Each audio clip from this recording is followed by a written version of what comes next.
മുഖ്യമന്ത്രി തെരഞ്ഞെടുപ്പിന് പിന്നാലെ മന്ത്രിമാരെ തെരഞ്ഞെടുക്കുന്നതിലും സമ്മർദ്ദം ശക്തമാക്കുകയാണ് മുസ്ലിം ലീഗ്. സുപ്രധാനമായ വകുപ്പുകൾ ആവശ്യപ്പെടും. വിദ്യാഭ്യാസ വകുപ്പ് വിട്ടുകൊടുക്കേണ്ട എന്ന നിലപാടാണ് ലീഗ് നേതാക്കൾക്കുള്ളത്. അന്തിമമായ തീരുമാനം മറ്റന്നാൾ തിരുവനന്തപുരത്ത് ചേരുന്ന നിയമസഭാ കക്ഷി യോഗത്തിൽ പ്രഖ്യാപിക്കും. ശിവദാസ് കന്മനം മലപ്പുറത്ത് നിന്നും വിശദാംശങ്ങളുമായി ചേരുകയാണ്. ശിവദാസ്, എന്തായാലും ഈ മുസ്ലിം ലീഗ് കൂടുതൽ കടുപ്പിക്കുകയാണ്. കാരണം കോൺഗ്രസിന്റെ മുഖ്യമന്ത്രിയാണെങ്കിലും തീരുമാനിക്കുന്നത് മുസ്ലിം ലീഗ് ആകും എന്ന കാര്യത്തിൽ സംശയമില്ല.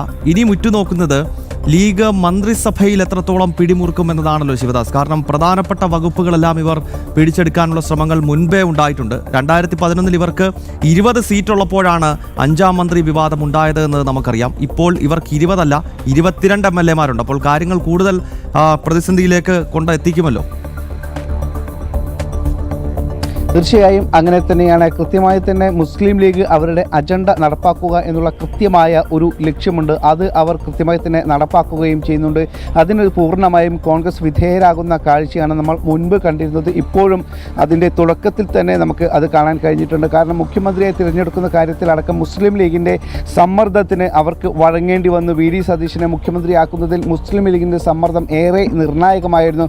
പലതവണ അവർ കോൺഗ്രസിൻ്റെ ദേശീയ നേതൃത്വത്തെ ഫോൺ വഴി ബന്ധപ്പെട്ടിരുന്നു. അതിൻ്റെ അടിസ്ഥാനത്തിൽ തന്നെയാണ് കൃത്യമായി തന്നെ ഇപ്പോൾ വി ഡി സതീശൻ മുഖ്യമന്ത്രിയിലേക്ക് എത്തിയത് എന്നുള്ള കാര്യത്തിൽ ഒരു സംശയവുമില്ല. അതിൻ്റെ തുടർച്ചയായി തന്നെ ഇപ്പോൾ മുസ്ലിം ലീഗ് മന്ത്രിമാരെ തിരഞ്ഞെടുക്കുന്ന കാര്യത്തിലും കൃത്യമായി അത്തരത്തിലുള്ള ഒരു സമ്മർദ്ദ തന്ത്രവുമായി രംഗത്ത് വരികയാണ്.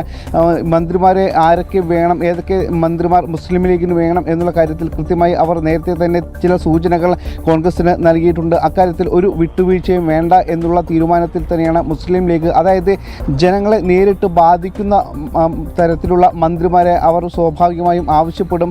തദ്ദേശം, വ്യവസായം, വിദ്യാഭ്യാസം അടക്കമുള്ള മന്ത്രിമാരെ അവർ മുസ്ലിം ലീഗ് ആവശ്യപ്പെടും. അതോടൊപ്പം തന്നെ മുൻപ് 4 മന്ത്രിമാരാണ് മുസ്ലിം ലീഗിന് ഉണ്ടായിരുന്നത്. അതിൽ കൂടുതൽ മന്ത്രിമാരെ മുസ്ലിം ലീഗ് ആവശ്യപ്പെടാനുള്ള ഒരു നീക്കവും നടത്തുന്നുണ്ട്. അതായത് 5ാം മന്ത്രി മുൻപും അത്തരത്തിലുള്ള വിവാദം ഉണ്ടായിരുന്നു. ഇത്തവണയും അത്തരത്തിൽ 5ാം മന്ത്രിക്കുള്ള ഒരു ആവശ്യം മുസ്ലിം ലീഗ് ഉന്നയിക്കും. അതോടൊപ്പം തന്നെ വിദ്യാഭ്യാസം വിട്ടുകൊടുക്കേണ്ട എന്ന ഒരു നിലപാടിലേക്ക് മുസ്ലിം ലീഗ് എത്തിയിട്ടുണ്ട്. അതായത് പുറമെ മറ്റു പല സംഘടനകളും വിദ്യാഭ്യാസം മുസ്ലിം ലീഗ് കൈകാര്യം ചെയ്യരുത്, കോൺഗ്രസ് അത് ഏറ്റെടുക്കണം എന്ന് ആവശ്യപ്പെടുമ്പോഴും മുസ്ലിം ലീഗ് അത് വിട്ടുകൊടുക്കേണ്ട എന്നൊരു നിലപാടിലാണ് മുസ്ലിം ലീഗ് ഉള്ളത്. കാരണം വിദ്യാഭ്യാസം ഏറ്റെടുക്കുമ്പോൾ അത് സാധാരണ കുട്ടികളെ അടക്കം ബാധിക്കുന്ന, കുട്ടികളുടെ ഭാവിയെ ബാധിക്കുന്നതാണ്. അതുകൊണ്ട് തന്നെ അത്തരത്തിൽ മുസ്ലിം ലീഗിൻ്റെ അജണ്ട കുട്ടികളിലൂടെ നടപ്പാക്കാൻ കഴിയും എന്നുള്ളൊരു ലക്ഷ്യം അവർ മുന്നിൽ കാണുന്നുണ്ട്. അതുകൊണ്ട് തന്നെ വിദ്യാഭ്യാസം വിട്ടുകൊടുക്കേണ്ട ഒരു നിലപാടിലേക്ക് മുസ്ലിം ലീഗ് എത്തിയിട്ടുണ്ട്. ഇക്കാര്യങ്ങളൊക്കെ തന്നെ മറ്റന്നാൾ തിരുവനന്തപുരത്ത് ചേരുന്ന മുസ്ലിം ലീഗിൻ്റെ നിയമസഭാ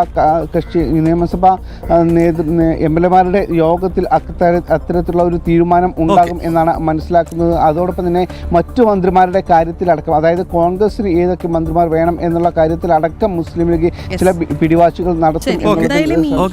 സംസ്ഥാനം ആര് ഭരിക്കുമെന്ന് ചോദിച്ചാൽ UDF ഭരിക്കുമെന്ന് പറയുകയും ചെയ്യും. മന്ത്രിസഭ ആരുടെ കയ്യിലാണ് എന്ന് ചോദിച്ചാൽ അത് ലീഗിന്റെ കയ്യിലാണ് എന്ന് പറയുകയും ചെയ്യാം. എന്തായാലും കൂടുതൽ മന്ത്രിസ്ഥാനം ആവശ്യപ്പെടും. തന്ത്രപ്രധാനമായ വകുപ്പുകൾ അവർ പിടിച്ചെടുത്ത് വെക്കുകയും ചെയ്യും. ആ രീതിയിലായിരിക്കും കാര്യങ്ങൾ പോകുക.